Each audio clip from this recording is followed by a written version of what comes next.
So intention posture masters. So setting the intention, we're going to do calm abiding to bring ourselves to focused attentive presence, and then open awareness practice. You know the posture, you take the awake posture, your body and mind intimately connected, your mind will follow into its awake posture. And then calling on the masters.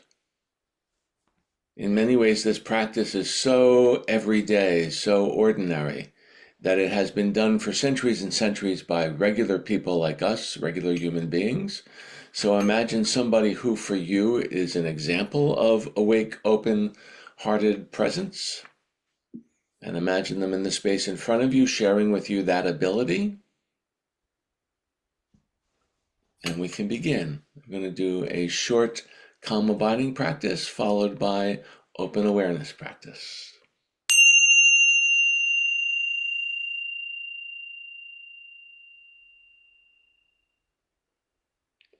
It's your practice time. You can practice however you wish. If you wanted to just go to the essence practice, you could do that. If you wanted to practice without having the guided meditation, you can do that too. It's all good.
So hopefully that was enough time to allow your mind to become focused and present. And we can open to the essence practice. We're just holding our awareness open. The taken for granted, flowing, lively quality, being aware.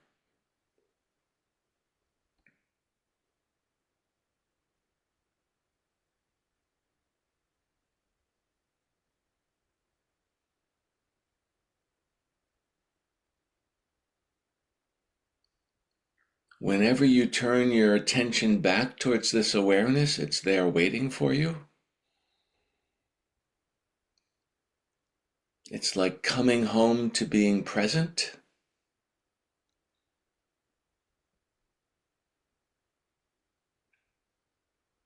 What's waiting for you there is this knowing, being aware quality, this knowing, awaring quality, experience.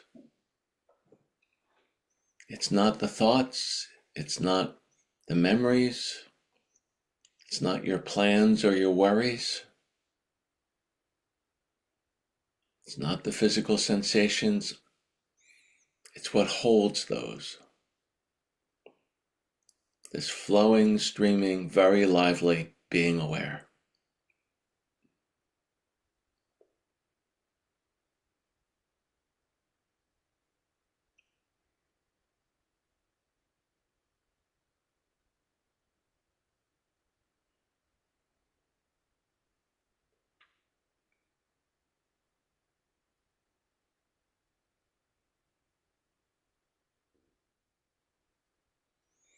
This is a many glimpses repeated over and over practice. So the open essence will slip away, your mind will collapse or grab onto something, and then you open again. And then it collapses or grabs, you open again, over and over, just opening. Allowing and accepting whatever thoughts, memories, feelings, sensations go by. They flow through the field of your awareness.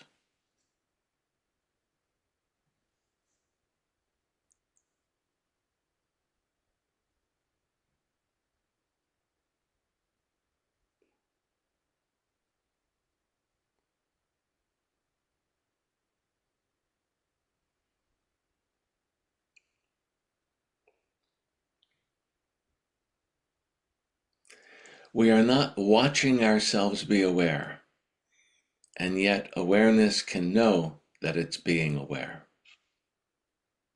Just like you can know how it feels to be you without watching yourself have that experience.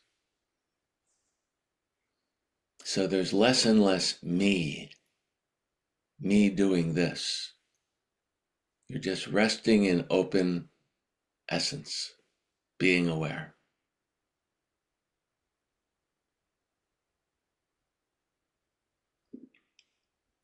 The manner in which we've been practicing it hasn't really mattered much so far, eyes open or eyes closed. Today, if possible, and it's your choice, but if possible, I'm going to encourage eyes open. If you're not already practicing that way, it will support what we're going to do.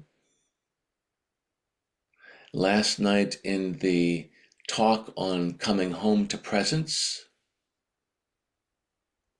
one of the images that was offered was ocean and waves. And so I'd like to use that image this morning. And so allowing your awareness to be holding it as open, with all the qualities of open, knowing, radiant, cradling, just open.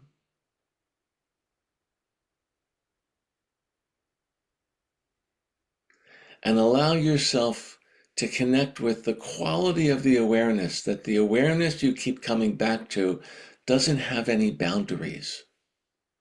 It is limitless. You can't find the edge. You're experiencing awareness, and that awareness extends in front of you and beside you, even behind you, It extends upwards, downwards. It is vast as an ocean.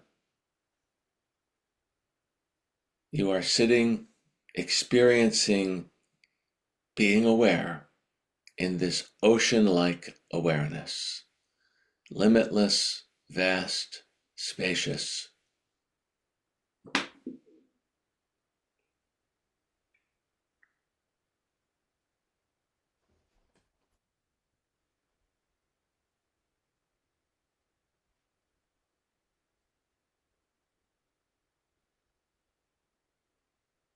Thoughts, memories, feelings, sensations are part of the vastness.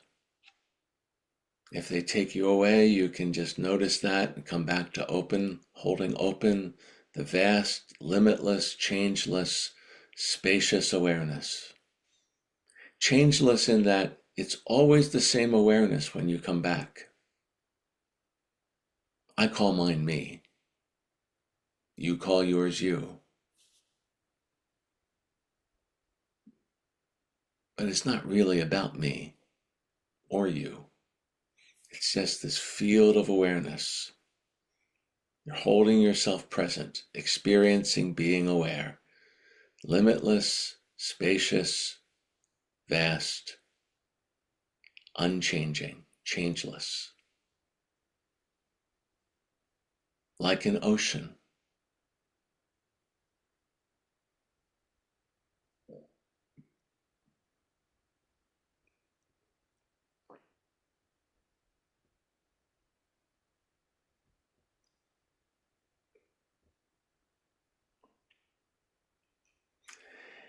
And like an ocean, awareness has waves. The waves are the thoughts, the feelings, the memories, the physical sensations, everything else that rises up from this vast, open, limitless, changeless field to express awareness and then returns back to the ocean. You are like an ocean recognizing its waves. That thought, that's expressing being aware. That's the radiance. Oh, there it is again, the same, similar wave. Another wave, this one of feeling and emotion. Oh, the thought again. You are an ocean, recognizing its waves.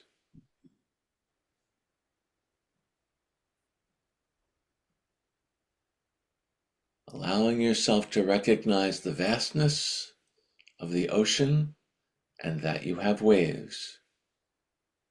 The waves are like the play of the ocean. How ocean shows up. Last night we were talking how ocean gets dressed up and shows up, not as an idea, but as waves.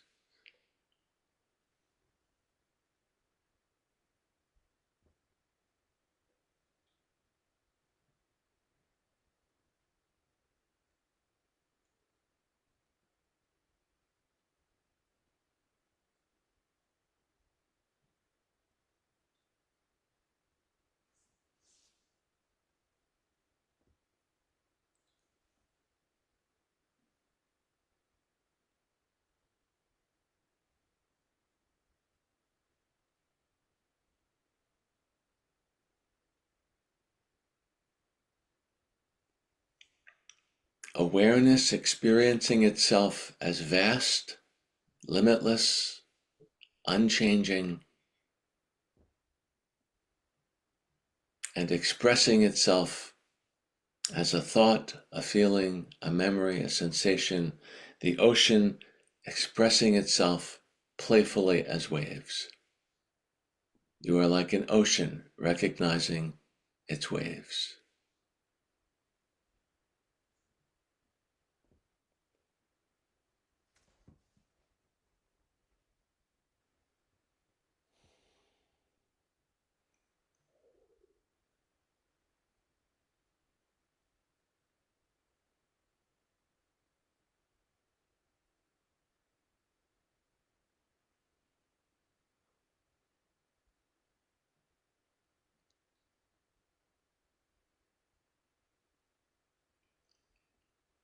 And this is coming home to present because your waves are uniquely connected to you, your history. It's how the awareness shows up for you. You're present without it being about you. It's like, oh, this is my thoughts, my feelings. Without the my, you know they're yours. It's feelings, thoughts, memories, expressing the vastness. And then allowing the wave to return to the ocean. You can't grab hold of a wave. You can't freeze it. You can't own a wave. It's not a thing to own. Expressing the open quality that can't hold on to it.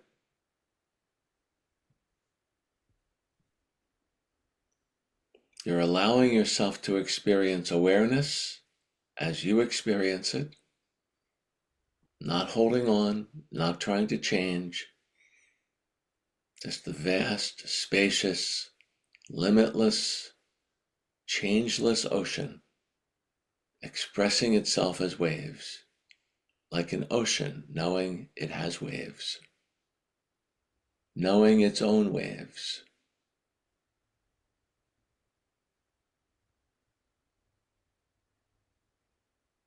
Completely allowing and accepting.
An ocean knowing and experiencing its own playful waves, completely allowing the waves and holding itself vast, open, spacious, limitless.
Allow the bell to call you back from the space of the essence practice.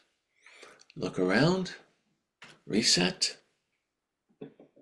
I have two, I think, very quick things to say.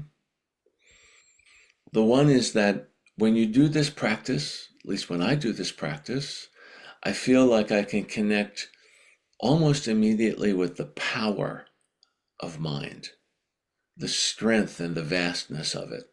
And that feels good. and its expressive quality, right? And that gives me a lot of intelligence. Like, how is it to be aware today? Because today is not yesterday, and it's not tomorrow. It's how the ocean feels today. And then the other is that there's a lot of intelligence in this. There's a deep wisdom in um, sort of what part are you focusing on? The ocean and the waves are one thing. It's ocean and waves. But you could focus on the ocean part, or you can focus on the wave part. And not getting confused and thinking they're two things, but knowing it's like, which lens am I looking at? The ocean takes you to vaster, limitless, changeless. And then the waves are more how it's showing up right now for me. And that way, whatever happens in your meditation takes you back to this, because they're both expressions of this, ocean and waves. So there's so much more to say, but I'm going to pause there because I don't want to give another talk. I'd love to, but not right now. And I'm going to take the pin off. And it would be great if anybody has a thought to share, an experience to talk about, a question to surface, a wave.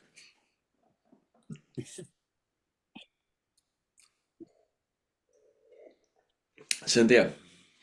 I found that at the beginning, when you um, walked us through the occurrence of thought, and again a thought, and again a thought, and then a feeling, it was so easing for me. And the thing also that occurred was the realization that the ocean itself is so air oh, what unconcerned with the ripples and glimmers on its surface, and it was just really affirming. So thank you. I You're appreciated welcome. that a lot.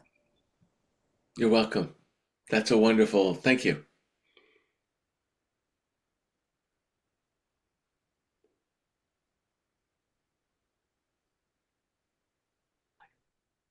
Kathy? Sorry, I wasn't on mute earlier. Oh, Um, I didn't notice. That wave passed me by without notice. but yeah, Cynthia adding what she did, what came to mind for me when I was focusing on the ocean part was thinking about how we evolved and we all came theoretically from the ocean. Uh-huh. Uh-huh. And so creative came into my mind as a description. Hmm. Okay. There is a lot of creative power there, isn't there? And it's amazing. People, this is often a fear. So I want to address a fear that comes up in Mahamudra. You just sparked this, your comment, your wonderful comment. Many times meditators feel, if I stop all the me stuff, if I stop focusing on holding on to the me wave, it's bad English, but it's good Dharma, right? Where will my creativity be? Where will my spark be? And the interesting thing is it comes right up because me got out of the way. So it's a very for me for on this in this particular experience, my best creative moments I sort of am just being ocean and wave, and I stopped watching myself do it. I mean, there is some part of me I write, so I remember the rules of grammar, and then when I break them on purpose. But it's if you were a painter or I don't know, a sculptor or any other artist, you know your form, and then you get out of the way and you let it happen. Of course, that happens best after lots of training, but sometimes it happens. You can people do it spontaneously, so it's not always training.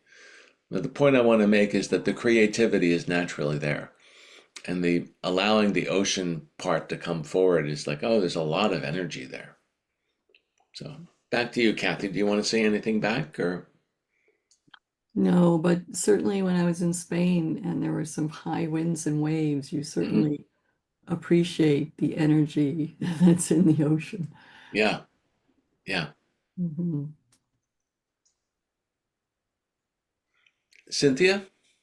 Uh, the biggest impediment for me in my creative processes or in my creativity is self-editing, Mm, is getting in the way of what spontaneously arises. And this hmm. practice is a really good tool Hmm. to Hmm. help erase that Hmm. tendency.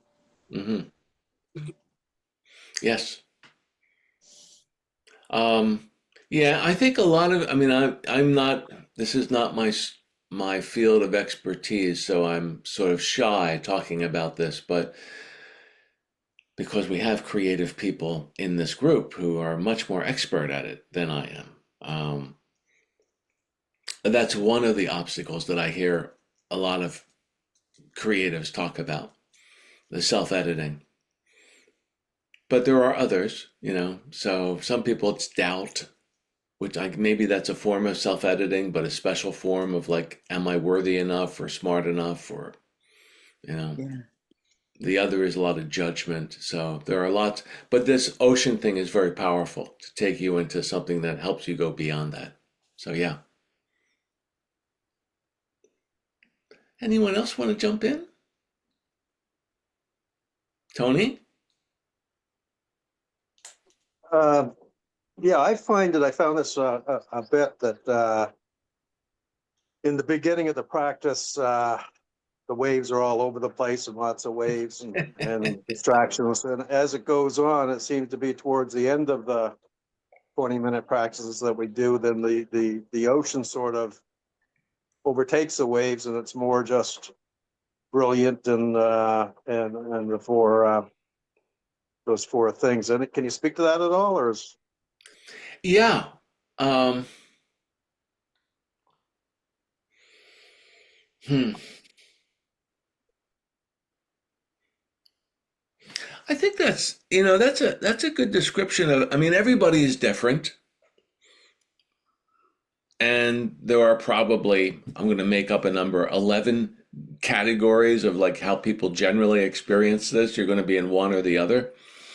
And that, what you just described, I think many people experience, not everybody. That sort of chaotic, all over the place quality of the waves. And there's a calming effect to bringing yourself back to the openness.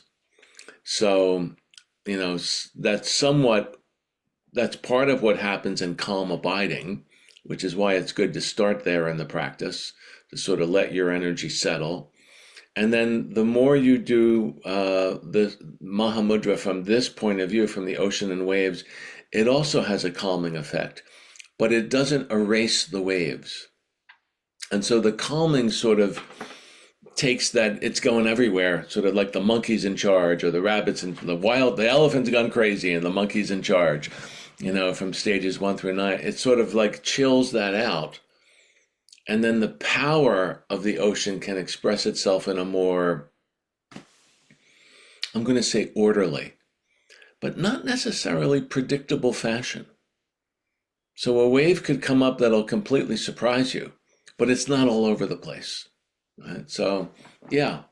And then, so the settling is important. And then no matter what the wave is, um, and this is part of, I think, the brilliance of Mahamudra is, the calming makes it easier to work with. So I like that. Most people prefer that.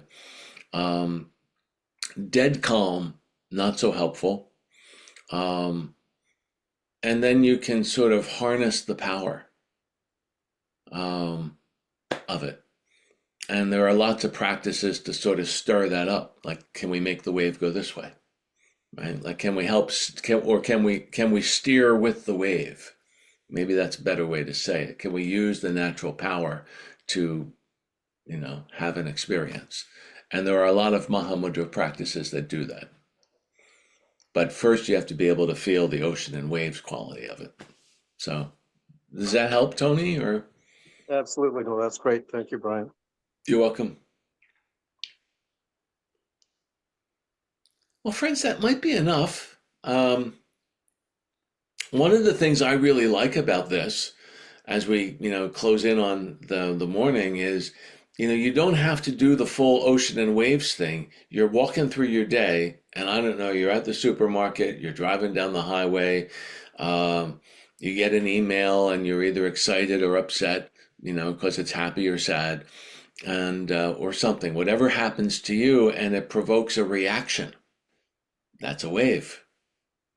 And you could notice, oh, that's a wave, and awareness like an ocean holding that as you go through the day. You have, for me, it would be, something really sweet. Oh, I like sweet.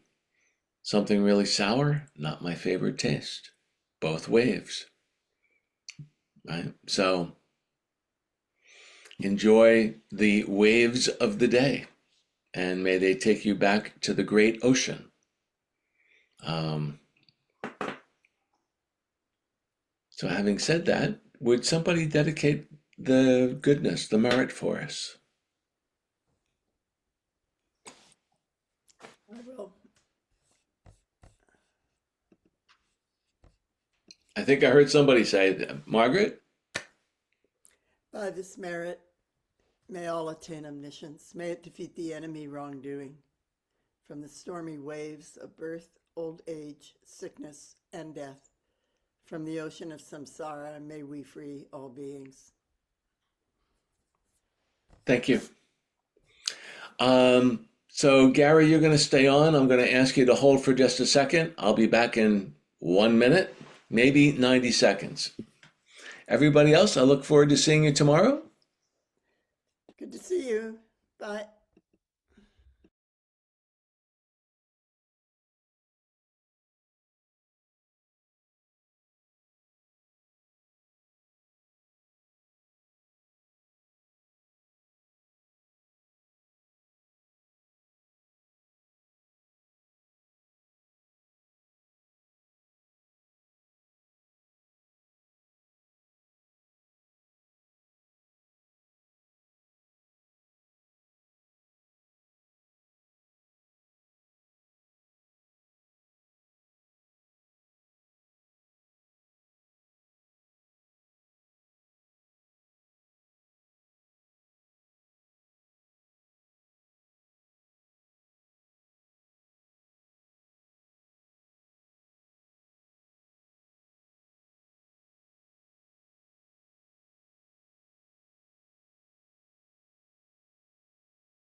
Okay, back in the saddle. uh, Let me turn off the recording here. Don't need to record this, I don't think.